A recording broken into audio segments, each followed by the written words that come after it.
우리가 사는 인간관계 속에서 있는 구조를 보면 두 가지입니다. 첫째는 지배의 구조가 있고 두 번째는 섬기는 구조가 있습니다.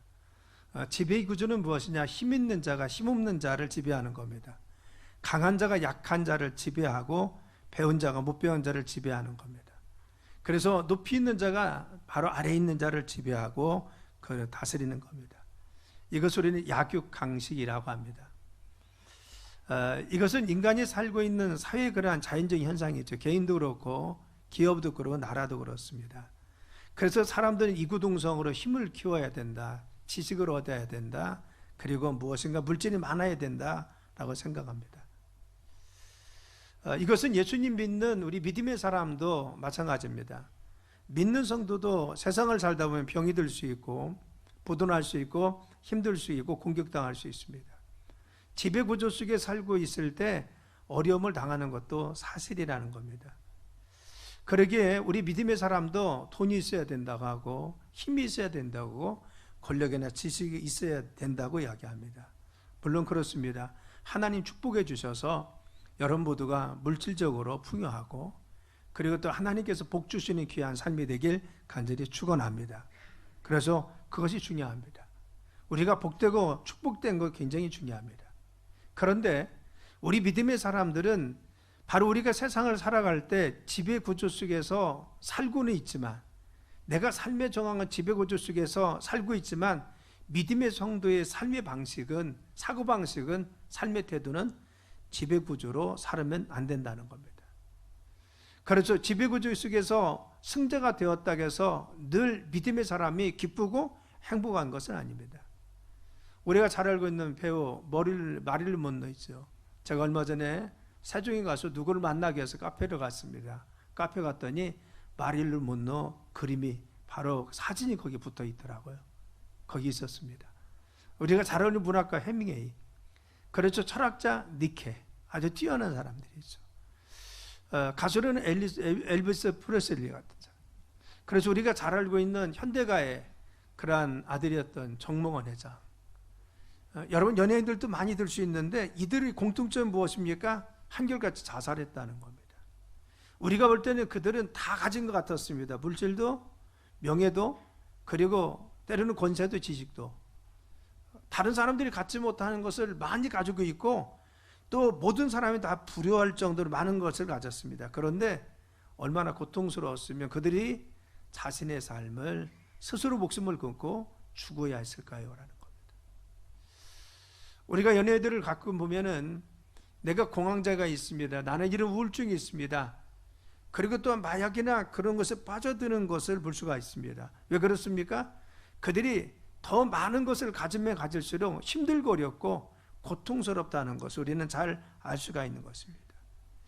이유가 왜 그러느냐? 지배구조 속에 그들의 삶을 살고 있기 때문에 그렇습니다. 지배구조 속에 살면요, 많이 가질수록 더 올라가려고 합니다.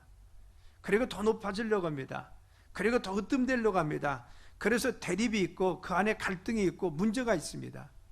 그래서 무언가 처지는 것 같으면 또 힘들고 어렵습니다. 그래서 많은 것을 가졌다가도 결국 만족하지 못하고 더 많은 갈등과 그리고 내면에 바로 괴로움이 그들의 삶에 있다고 하는 겁니다. 외적인 것, 가진 것만 가지고 지배구조 속에서 내가 뭔가 높이 되었다고 내가 뭔가 잘 나간다고 해서 늘 행복한 것만 아니라는 겁니다. 다른 하나의 구조는 뭐냐? 섬김의 구조입니다. 강한 자가 약한 자를 지배하는 것이 아니라 섬기는 것입니다. 힘이 있는 자가 힘 없는 자를 섬겨줍니다. 위에 있는 사람이 아래에 있는 사람을 섬겨줍니다. 높이 된 사람이 낮은 사람들, 그들을 섬깁니다. 많이 배운 사람이 못 배운 사람을 배려하고 독려하고 같이 가고 어깨를 같이 합니다. 여러분, 잘하는 사람이 못하는 사람을 나무라고 그리고 헐뜯는 것이 아니라 얕보는 것이 아니라 그들을 격려하고 독려하면서 바로 그들을 세워주려고 노력하는 겁니다. 역시 마찬가지입니다. 그렇다고 해서 힘이 없는 사람은 늘 항상 바로 힘없어야 아닙니다. 그들도 늘 섬기면서 삽니다. 그래서 서로가 섬기는 것이 무엇입니까? 바로 섬김의 구조입니다. 우리 가정이 그렇죠. 가정에서는 지배구조에 의해서 사는 것이 아닙니다. 내가 많이 배웠으니까 형 나한테 복종해야 돼. 내가 지식이 많고 돈이 많으니까 어머니 아버지 나한테 복종해야 됩니다. 가정구조는 그렇게 되어 있지 않습니다. 가정구조는 섬김입니다. 물질이 있을지라도 지식이 적을지라도 나이가 많을지라도 힘이 없을지라도 서로가 섬기고 베풀고 배려하고 그리고 또한 격려해 주는 것이 가정구조입니다. 그렇죠. 바로 이 섬김의 구조 속에 있을 때 그 안에서 흐르는 것은 무엇입니까? 감사가 있습니다. 그리고 소망이 있고 기쁨이 있습니다. 사랑과 평화가 있다는 겁니다. 여러분, 강한 자만 사는 것이 아니라 약한 자도 희망이 있어요. 잘난 사람만 사는 것이 아니라 바로 그 안에서 모두가 함께 살아갑니다. 그래서 같이 모이면 좋고 같이 모이면 힘이 되고 함께 있으면 동료가 되는 것이 무엇입니까? 섬김의 구조인 것입니다. 이런 섬김의 기준은 우리는 가정에서 잘 볼 수가 있는 것이 섬김의 구조입니다. 그런데 이 섬김의 구조를 또 하나 이야기하고 있는 것이 무엇입니까? 성경은 교회라고 말하고 있습니다. 그래서 교회는 어떤 것입니까? 성경에 예수님 말씀대로 섬김을 가장 잘 실천하려고 노력하는 것이 교회입니다. 그래서 섬김을 실천하는 성도들이 하나님 말씀을 따라 사는 것이 무엇입니까? 이 교회입니다. 그래서 교회에서 말씀을 듣고 나서 그들은 말씀 가운데 섬기려고 하고 예수님을 따라 섬김의 삶을 살려고 하는 것입니다. 교회가 기쁘고 웃음이 있고 즐겁고 평안하고 격려되고 위로가 되는 것은 무엇입니까? 섬기기 때문에 그렇다는 겁니다. 좋은 교회는요, 힘 있는 사람이 많아, 잘하는 사람이 많아, 똑똑한 사람이 많아, 오래된 교인들이 많아, 그런 것이 아닙니다. 여러분, 좋은 교회는 어떤 교회입니까? 힘 있는 성도가 힘 있는 성도를 돌봐주고 섬겨주고 끌어가고 같이 가는 겁니다. 역시 힘없는 성도도 존경해주고 그리고 또한 아름답게 정말 감사할 줄 알고 함께 가려고 합니다. 거기에 낙오되지 않습니다. 오래 다닌 사람이 새로 들어온 교인들에 대해서 격려하고 위로하면서 섬겨주려고 합니다. 적응시키려고 합니다. 그래서 아름다운 공동체를 만들어 힘쓰는 것입니다. 이것이 좋은 교회인 거죠. 장로님이 권사님을, 권사님은 집사님을, 집사님이 평신들을, 그리고 속장님이나 회장님이나 모든 사람이 함께 서로 돌봐주고 그리고 섬기고 그리고 배려해주고 기도해주고, 이것이 무엇입니까? 아름다운 교회인 겁니다. 그래서 가정과 교회는 에베소서에 보면 같이 맞물려 있습니다. 이건 천국의 무용이고 그리고 같은 것이라고 이야기합니다. 그런데 그 안에 가지고 있는 가장 특징적인 것은 무엇입니까? 가정이 섬김의 구조를 가지고 있듯이 교회는 섬기는 것이 교회라고 하는 겁니다. 여러분, 교회의 생명력, 바로 이것은 무엇입니까? 섬김에 있다는 겁니다. 그래서 서로 섬기고 배려하고 격려하는 것이 교회입니다. 그래서 섬김의 삶을 사는 사람들이 모인 것이 바로 이 교회고 그걸 배워가는 것이 교회인 것입니다. 자, 그러면 이와 같이 섬김의 삶을 살아갈 때 하나님이 우리에게 함께 해주시는 은혜가 무엇입니까? 축복이 무엇입니까? 첫째는 섬기는 자는 은혜 가운데 살아갈 수 있고 은혜가 마르지 않습니다. 여러분, 신앙생활을 어떻게 합니까? 은혜가 있으니까 하는 겁니다. 교회에 어떻게 나왔어요? 은혜가 있으니까 나왔습니다. 은혜가 없으면요, 신앙생활 못합니다. 우리가 은혜 받았으니까, 그리고 은혜가 내 안에 있으니까 교회에 나와서 말씀도 듣는 겁니다. 하나님의 은혜가 있으니까 이곳에 와서 귀 기울여 함께 있는 겁니다. 그래서 은혜가 있으면 교회 오는 것이 즐거워요. 은혜가 있으면 교회에서 예배 드리는 것도, 찬양하는 것도, 헌금하는 것도 기쁩니다. 봉사하고 헌신하는 것도 정말 기쁘고 즐겁습니다. 누가 나에게 비난의 소리를 해도 이전 같으면 화내고 토라지고 상처받았을 건데, 은혜 받고 나면요, 그것이 아무렇지도 않습니다. 그래서 바로 참고 견디고 감사할 수 있는 것이 은혜의 삶입니다. 왜? 내 안에 상처보다 더 큰 하나님의 은혜가 내 안에 있기 때문에 상처받아도 그것이 아픔이 되지 않습니다. 그렇죠. 은혜 받은 사람은 늘 잘 참아요.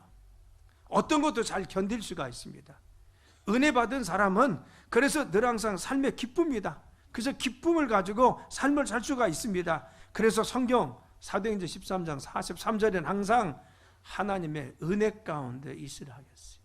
믿음의 성도들아, 너희들 항상 있어야 될 것은 뭐냐? 은혜 가운데 있으라는 겁니다. 자, 그런데 문제는 무엇입니까? 항상 우리가 은혜 가운데 있을 수가 있습니까? 라고 하는 질문입니다. 내가 평생 동안 나는 한 번도 은혜에서 떨어진 적 없어. 늘 은혜 가운데 머물렀어. 그렇습니까? 하나님은 내가 평생 1년 내동 하루도 빠지지 않고 순간순간 머무는 사람은 아무도 없습니다. 만일 하나님은 내가 평생 한순간도 떨어지지 않고 나에게 은혜가 있으면 우리는 은혜의 가치를 모릅니다. 정말 내가 은혜 가운데 살아가나? 이것이 정말 은혜인가? 이걸 알지 못합니다. 그래서 하나님은 은혜를 항상 주는 것이 아닙니다. 온상에 있는 화초는 여러분 온실에 있습니다. 아무런 정황이 없습니다. 그리고 또한 정말 어떤 폭풍우나 그리고 또한 자연재해를 만나지 않습니다. 그런데 온상에 있는 화초는 연약합니다. 냄새도 약합니다.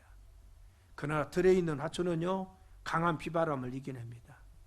그리고 또한 눈보라도 이겨내기도 합니다. 그런데 이것은 강인한 생명력이 있고 그리고 향도 짙습니다.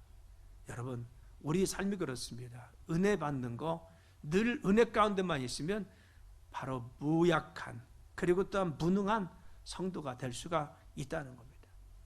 그렇기 때문에 하나님의 은혜를 바로 사모하는 사람에 주십니다. 꼭 필요할 때 간절히 찾고 있는 자에게 주십니다.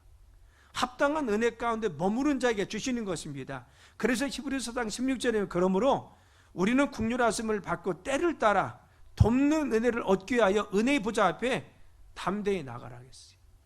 하나님은 때를 따라서 그때그때 은혜 주신다는 거예요. 내가 연약할 때 은혜 주셔서 힘도 주시고 내가 힘들어할 때 은혜 주셔서 사람도 붙여주시고 여러분 우리의 삶 가운데 하나님의 그때그때 하나님의 은혜를 베푸셔서 야 내가 너와 함께 있어. 내가 너의 힘이야. 이것을 하나님께서 우리에게 말씀해 주시고 그때그때 우리의 삶에 역사하여 주시는 것입니다. 자, 그러면 하나님의 은혜는 어떤 사람에게 나타날까요? 그리고 일상의 삶 가운데 어떤 삶을 통해서 살아가고 드러납니까?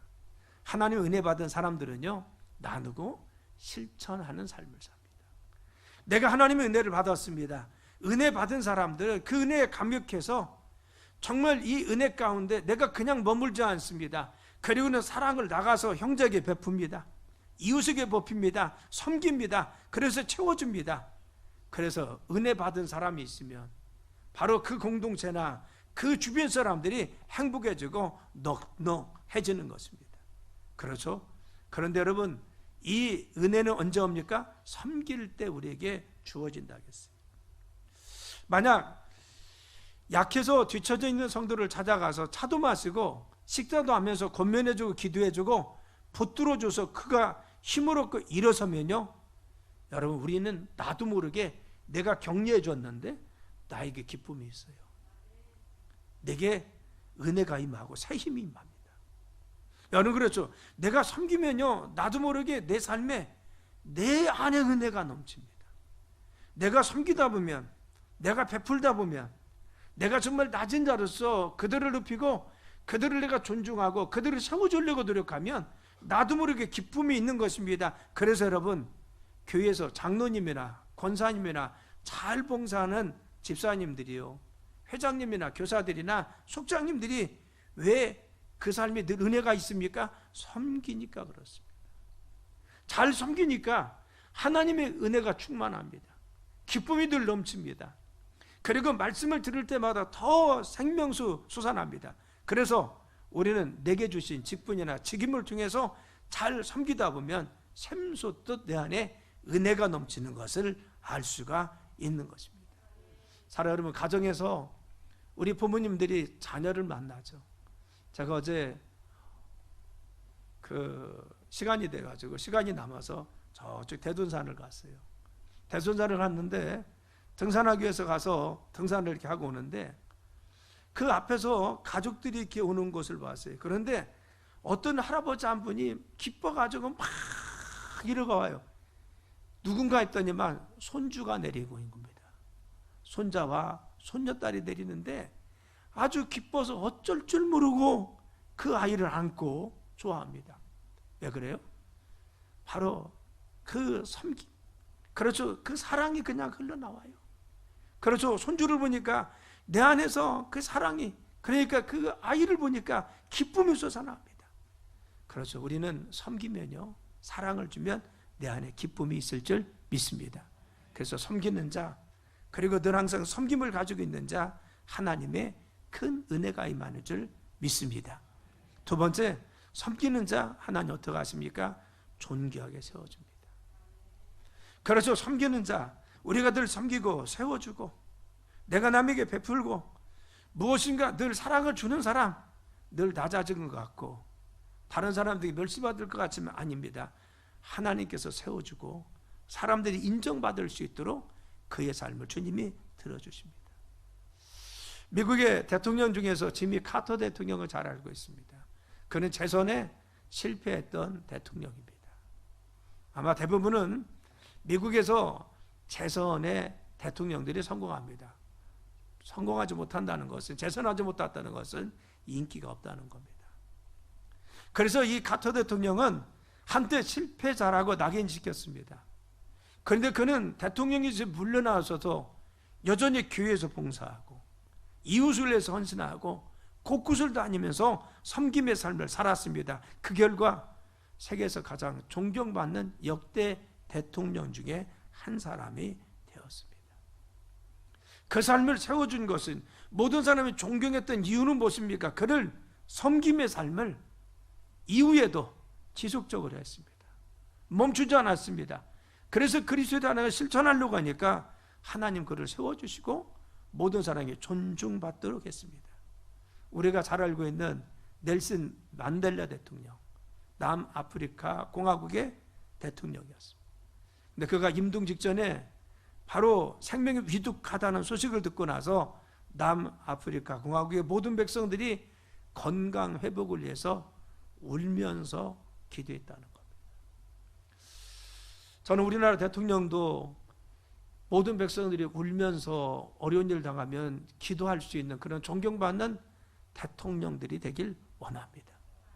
여러분, 그는요 정말 건강이 악화됐다는, 그렇죠, 연세가 많이 드셔서 건강이 악화된 게 사실입니다.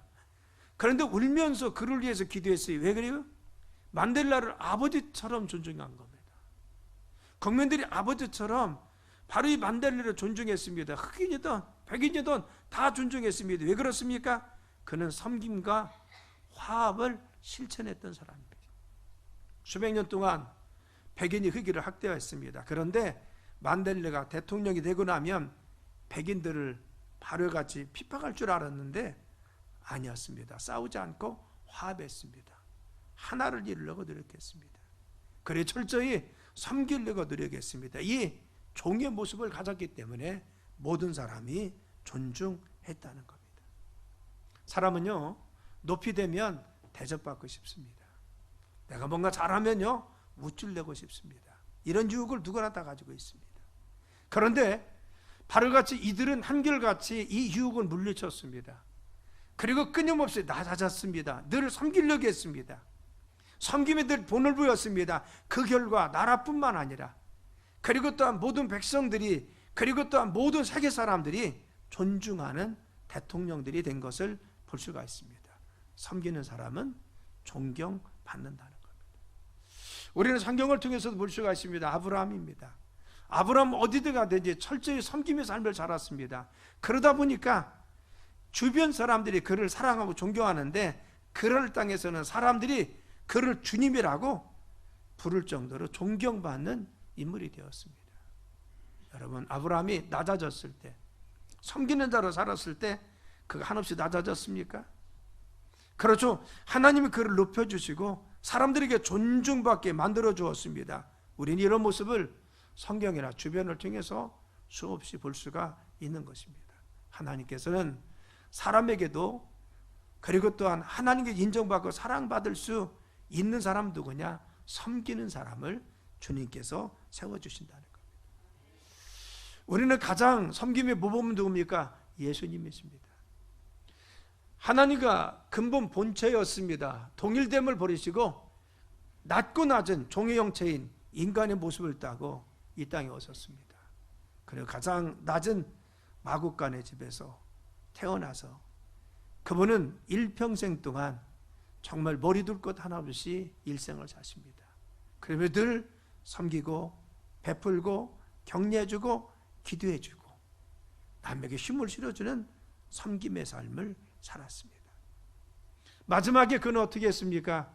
우리 인간을 죄 가운데 구원해 주기 위해서 십자가에 달리셔서 우리의 죄값을 치러주시고 그분은 마지막 죽음을 통해서 우리를 섬겨서 죄의 중에서 우리를 건져준 줄 믿습니다.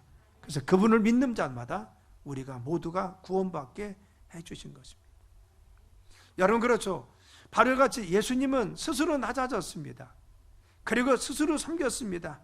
그래서 섬김의 삶을 통해서 우리에게 모범을 보여줬습니다. 그래서 나도 너희를 섬긴 것 같이 서로 너희들이 섬기는 자가 되라고 말씀하여 주고 있는 겁니다. 사랑 여러분, 우리의 삶 가운데 주님이 말씀하신 교훈은 무엇입니까? 바로 44절에 너희 중에 누구든지 으뜸이 되고자 하는 자는 모든 사람의 종이 되라고 했어요. 너희들이 섬김의 삶을 살아라는 겁니다. 가정에서도 어떤 가정이 행복합니까? 섬기는 가정이 행복합니다. 남편은 아내를 섬기려고 하고 아내는 남편을 섬기려고 하는 겁니다. 형제 간에도 서로 섬기려고 하고 부모와 자녀 간에도 서로 섬기려는 가정, 이 가정이 행복한 가정이 아닙니까? 우리가 정말 이 섬김의 삶을 어떻게 살고 있습니까? 우리 가정이 우리는 행복하기 원합니다. 그런데 정말 우리가 섬김의 삶을 살고 있습니까? 서로가 형제 간에 섬기려고 하고 부모와 자녀 간에 서로 섬기려고 하고 이 섬김이 있는 공동체, 섬김이 있는 가정, 바로 하나님께서 우리에게 섬김의 가정, 이것이 행복한 가정이라고 주님이 원하시는 가정이라고 말씀하십니다. 또 교회도 마찬가지입니다. 섬김이 있는 교회가 행복한 교회인 것입니다. 자, 그러면 섬김은 어디서 오죠? 사랑에서 온다고 했어요. 그래서 예수님이 이 땅에 오셔서 우리를 위해 십자가에 달려 죽으신 것도 하나님 우리를 사랑하신, 이처럼 사랑하신 하나님의 사랑 때문에 이 땅에 오신 것입니다. 부모가 자녀를 사랑하시는 것도 부모가 자녀를 섬기고 늘 항상 기도하고 염려하는 것이 왜 그렇습니까? 사랑 때문에 그렇습니다. 다른 이유 없습니다. 사랑하니까 섬겨도, 그리고 또한 늘 베풀어도, 내가 늘 줘도 부족한 것이 없습니다. 아깝지 않습니다. 여러분 그렇죠? 그가 무엇인가 해서가 아닙니다. 제가 어제 봤던 그 할아버지도 그냥 모습이 지금도 선해요. 얼마나 좋아서 나는 왜 그런지 모르겠어. 그분이 왜 그러지 저분이? 그랬더니만 그 앞에 아들하고 며느리 그리고 아이들이 내려요. 아들 며느리 이제 사위인지 아무튼 두 가정이 내리는데 그 손주들 보고 어쩔 줄 몰라가지고 어쩔 줄 몰라. 그렇죠. 다른 사람이 보면 저 사람이 왜 그러지? 할 정도에 나는 왜 그런지 몰랐어요. 그래도 좀 있다 보니까 그 아이 보고 막 앉는 거예요. 왜 그래요? 사랑입니다. 사랑. 내가 줘도 그 아이가 할아버지한테 뭘 드리겠어요? 할아버지가 손주한테 뭐 빚진 게 뭐가 있습니까? 없어요. 그냥 주는 겁니다. 그렇죠. 사랑입니다. 사랑 여러분, 우리의 삶 가운데 이 사랑이 있으면 모든 어려움을 초월할 수 있는 거예요. 어떤 것도 우리는 상처받지 않고 이겨낼 수 있는 것입니다. 하나님이 우리에게 주신 이 깊은 사랑이 있습니다. 그 사랑 때문에 우리는 사랑이 빚진 자입니다. 우리가 죄인 되었고 그리고 원수 같고 벌레만도 못한데 하나님께서는 예수님을 이 땅에 보내셔서 우리에서 대신 죽음으로 우리의 죄값을 치러주셔서 우리를 하나님의 자녀 삼은 줄 믿습니다. 하나님 사랑 때문에 우리는 이 하나님의 사랑에 빚진 자입니다. 그래서 빚진 자로서 그 사랑을 입었기 때문에 우리는 가정에서도 더 많이 사랑을 베풀어야 됩니다. 섬겨야 됩니다. 우리는 직장에서도 우리의 삶 가운데 나는 사랑에 다른 사람과 더 많이 빚졌습니다. 왜? 나 같은 죄인을 바로 구원하신 주님의 은혜가 내 안에 있습니다. 사랑에 빚진 자로서 우리는 그 빛을 받기 위해서 그 사랑 가운데 늘 은혜를 알기 때문에 은혜 가운데 늘 섬기려고 노력하고 있다는 겁니다. 사랑하면 우리는 주님의 사랑을 받은 자로서 늘 그 사랑 가운데 있기 때문에 우리는 가정에서도 교회에서도 직장에서도 헌신하고 섬김의 삶을 살아야 될 줄 믿습니다. 신앙생활의 행복은 어디 있습니까? 바로 섬김에 있습니다. 우리 가정의 행복은 어디 있습니까? 바로 섬김에 있습니다.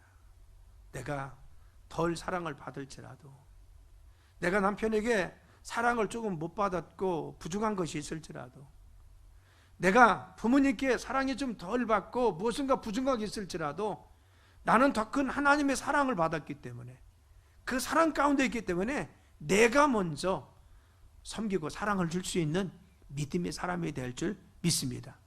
그럴 때 우리 가정이 더 행복해지고 우리 가정이 더 기뻐지는 겁니다. 교회도 그렇습니다. 교회도 내가 요구하는 것만큼 상대방이 나에게 부응하지 못합니다. 때로는 섭섭할 수가 있고 내 수준에 모자랄 수도 있습니다. 그러나 우리는 하나님의 큰 사랑을 입은 자이기 때문에 그 사랑을 가지고 부족한 것이 있어도 섬겨야 될 줄 믿습니다. 내가 먼저 다가가고, 내가 먼저 힘쓰고, 내가 먼저 기도해주고, 내가 먼저 손을 잡아주고, 내가 먼저 같이 가자고 하고, 이런 섬김이 있을 때 아름다운 교회, 아름다운 공동체 될 줄 믿습니다. 우리는 지배 구조가 우리의 가정이나 교회, 우리의 삶을 지배하는 것이 아니라, 우리는 그런 구조 속에 지금 살고 있지만, 그러나 우리의 생각, 우리의 마음, 우리의 사고는 섬김의 구조를 가지고 있어야 될 줄 믿습니다. 나는 늘 섬기려고 하고, 섬김의 삶을 살리려고 하고, 헌신하려고 하고, 베풀려고 하고, 그리고 위로자가 되고 예수님처럼 바로 그 섬김의 본을 부여서 아름다운 여러분의 가정과 삶을 이루는, 공동체를 이루는 여러분 되시길 예수님의 이름으로 축원합니다. 기도합니다. 하나님, 저희들 섬기게 도와주옵소서. 늘 낮은 자 되게 도와주시고 부족한 것이 있을지라도 하나님 그 사랑으로 늘 항상 섬기며 이해하고 받아주며 헌신하는 삶이 되게 도와주옵소서. 그래서 그 큰 은혜 가운데 늘 거하게 하시고 하나님 주신 그 은혜 가운데 다시 우리가 회복되어 믿음으로 나가 또 사랑으로 섬기는 저희들 되게 도와주옵소서. 우리의 가정들이 서로 섬기는 가정 되기를 원합니다. 우리의 공동체가 섬기는 교회 되기를 원합니다.